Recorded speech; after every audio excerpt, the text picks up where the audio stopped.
Terima kasih Anda masih bersama kami dalam Sapa Indonesia Pagi. Saudara, sidang lanjutan pra-peradilan mantan Mendikbudristek Nadiem Makarim kembali digelar di Pengadilan Negeri Jakarta Selatan pada hari Selasa. Sidang beragendakan pembuktian dari pihak Nadiem selaku pemohon. Kubu Nadiem menghadirkan ahli hukum pidana Universitas Muhammadiyah Jakarta, Khairul Huda, untuk memberikan keterangan terkait dengan pembuktian unsur kerugian keuangan negara. Dalam sidang, Khairul mempertanyakan alat bukti untuk menetapkan Nadiem sebagai tersangka. Menurutnya, hingga kini belum ada bukti jelas yang menunjukkan adanya kerugian negara. Khairul menegaskan penetapan tersangka kasus korupsi tidak bisa dilakukan jika belum ada hasil audit resmi dari lembaga berwenang seperti Badan Pemeriksa Keuangan. Yang disampaikan dalam persidangan tadi menggambarkan bahwa bukti-bukti yang dimiliki itu belum berkenaan dengan bukti-bukti yang membuktikan adanya kerugian keuangan negara. Tadi termohon mengemukakan ada 117 saksi.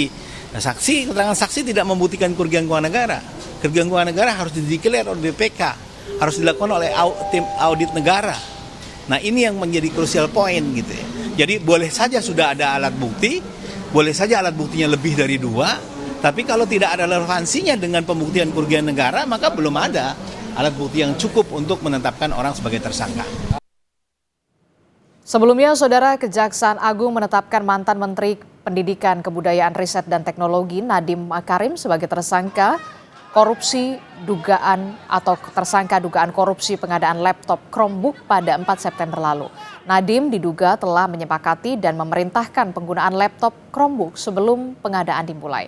Pengadaan laptop Chromebook menjadi bagian program digitalisasi pendidikan 2019 hingga 2022. Ada 5 tersangka dalam kasus ini dan kerugian negara diperkirakan mencapai 1,98 triliun rupiah.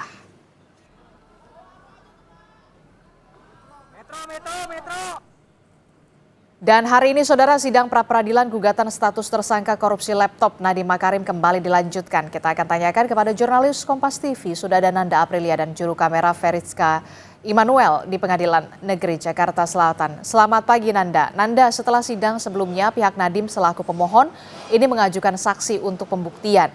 Lalu hari ini agenda sidangnya seperti apa?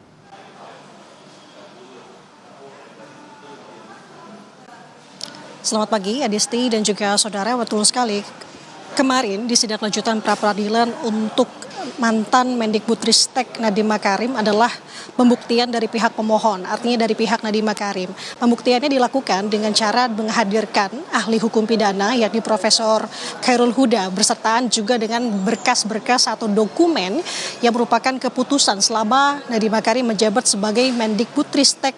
Ada sebanyak 186 dokumen kemarin yang juga turut disertakan. Nah, agenda hari ini, Adis dan juga saudara, adalah agenda untuk mendengarkan dari pihak termohon, artinya dari jaksa dari Kejaksaan Agung.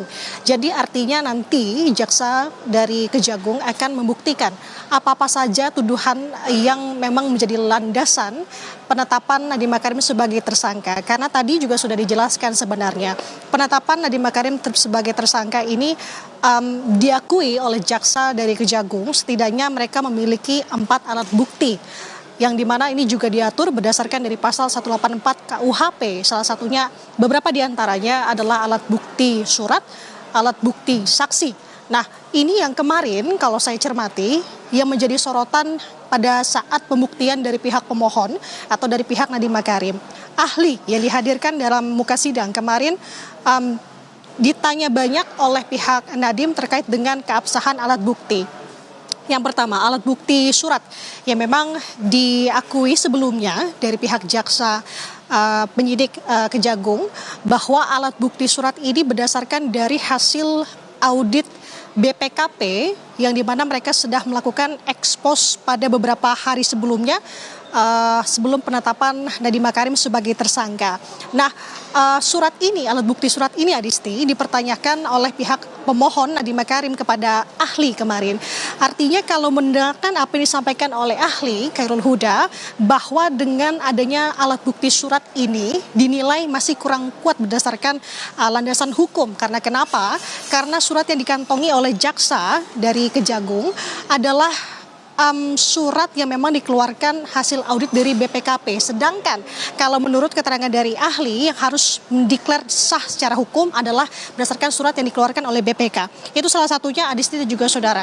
Nah, kita akan cermati, kita akan lihat bersama nantinya juga akan dikeluarkan BAP pemeriksaan Nadiem Makarim ketika memang sudah ditetapkan sebagai tersangka. Ini yang menjadi pertanyaan juga oleh pihak Nadiem Makarim karena kuasa hukum menyebut bahwa Nadiem setelah ditetapkan sebagai tersangka tidak ada pemeriksaan ia sebagai tersangka, bahwa padahal ada alat bukti saksi yang di sini adalah merupakan saksi-saksi yang memang sebelumnya tidak dikonfrontir ataupun tidak dikonfirmasi terhadap Nadiem Makarim setelah ditetapkan sebagai tersangka. Ini yang jadi pertanyaan juga. Kita akan lihat bagaimana nanti BAP, kemudian juga alat bukti lainnya, setidaknya ada 4 alat bukti yang memang sudah dikantongi oleh jaksa dari Kejagung dalam penetapan Nadiem Makarim sebagai tersangka dalam kasus dugaan korupsi ini.